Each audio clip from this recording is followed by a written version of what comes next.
sex, all types today. Yippee! Over the next few minutes, you're going to learn how to talk to the child or children you are raising about sex in all its forms, all the types. And welcome back to Sitting in a Car. I'm Sarah Sproul, and I sit in a car each week answering a question to help you raise your confident and caring young person who respects themselves and the people around them. And the answer to this week's question, and let's read the whole question so you've got it. I'm a trans dad, and I want to be able to talk to my girls about sex in all its forms. So I'd be grateful if you could please cover how to approach chats about non-traditional relationships. What an awesome question. And the answer to this question this week comes from the growth pillar inside the Evolved Family Method. And the growth pillar is the pillar that we talk about all the different age-appropriate topics of conversations we can have with children and how those topics can allow our child to feel like they can be who they want to be. They don't have to fit into this mold of what the world says is right for them, because who wants to raise a child who doesn't feel free to be themselves and is constantly trying to live up to other people's expectation? I don't think anybody wants that, right? That's a horrible existence. In fact, some of us may have experienced that growing up. We don't want that for our kids. So let's do this. So point number one. All the work I do, all the work is to do with building connections between children and the caring adults who are raising them, right? And part of the way we build connection is to ensure that we talk to our kids in a way that helps them see that whoever they are, whatever they want to tell us, we are open to listening. So this fabulous parent, this trans dad, is realizing from possibly their life experience that most of the time, the world will tell us that penis in vagina sex is sex and anything else is not really sex. And maybe I'm being a little bit unfair there, because maybe there's an increased awareness that possibly anal sex is sex, oral sex, it's got the word sex in it, so maybe people accept that that is a form of sex too. But what are all the other types of sex? Because if we are with someone who doesn't have a penis, and neither do we, what does sex look like, right? So if we can talk about sex in this broader term, then we are creating a situation where our child has the freedom and the space to grow into who they are. And that is a mighty, mighty way to build connection with our children. Point number two, the question really is, what is sex?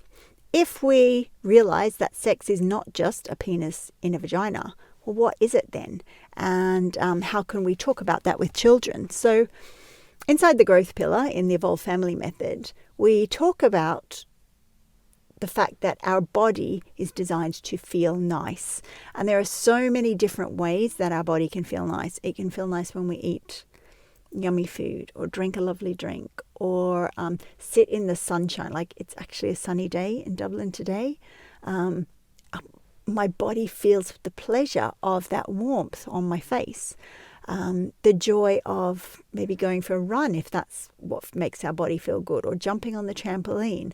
That there are these actions that we take or experiences we have that feel good. And that is the same thing to do with our sexuality or our erotic self. There are actions that we can take that feel good. So when I was researching the answer to this question, I was reminded that I have this book on my shelf, Enjoy Sex, How, When, and If You Want to. There are so many good things about that title that we can't get into and sitting in a car, because I like to keep this short and sharp so that you can listen to it while you're waiting for your child to come out of sport or wherever they are. But there's an exercise in here that I thought was awesome, and it's this exercise. Can you see that? Okay, so there's over here things that we believe are definitely not sex, and over here things that we believe definitely are sex. And we can start plotting things on this graph. So maybe kissing someone is not sex. Maybe eating a sandwich with someone is not sex. But maybe allowing them to put their mouth on our genitals, that could be sex. It could be. Depending on what sort of body we have, what our expectations are about sex, how do we measure sex? Maybe it's to do with just feeling really good and close and having that sort of pleasure that is erotic, because there's different sorts of pleasure. Now, depending on what age your child is, will depend on how much detail you go into this. And the growth pillar really looks into that, because all our different topic pyramids are focused on a specific thing to do with sexuality and the body.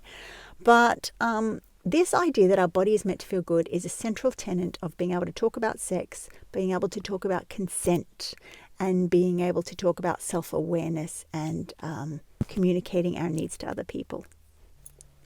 The third point is that what we consider to be sex changes over time. The older we get, maybe the way our body responds, maybe if we have a chronic illness or something, that is going to change the way or the definition of what we think sex is. And here's the most important point, I guess, that the definition of sex is different for everybody. What I think of as sex and what you think of as sex might be completely different. So, for example, if we go back to that continuum, this idea of dry humping. Well, what is dry humping? It's where we might rub our genitals against something else, maybe through our clothes, maybe against somebody else.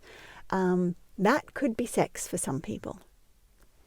Why would it be sex? Because they have no intention of ever showing their body. Maybe they don't like the genitals they have and they wish they were different. And so their form of sexual connection with someone else, which is beautiful and lovely and good and makes them feel the best, is to have sexual feelings with someone else with their clothes on. And so this idea of sex being different for everyone at different times of their life and being different for everyone depending on maybe even who they're with is a really exciting idea, because it brings back this acceptance of diversity, that we are all different and difference is good and we change over time and all that is perfectly fine. So in this episode of Sitting in a Car, you've learnt that this idea of what sex is very limited, but you have a clearer idea about how to enter into a conversation with your child or children about this, and that it's to do with body sensation and to do with our own individual interests and needs. This information is really good. At the same time, we still may be feeling fearful about having this conversation and we may not know the right words to start. And look, that is the nature of these conversations. They're really complex, right? And there's lots of different moving parts. So you will know by now, and I talk about this all the time, that the Evolve School is the perfect place to get all the pieces of these conversations. So if you go over to sarahsproul.com/evolve, you can put your name down there. I will do all the rest of the work in telling you when that program is next open, so you don't miss the chance on really getting clear and being super supported with all the different sort of parts of having connected conversations, right, that support our child's diversity and uniqueness when we're talking about sensitive stuff like sex and bodies. And that's Sitting in a Car for another week, where I've answered a question to help you raise your confident and caring young person who respects themselves and the people around them. Bye for now.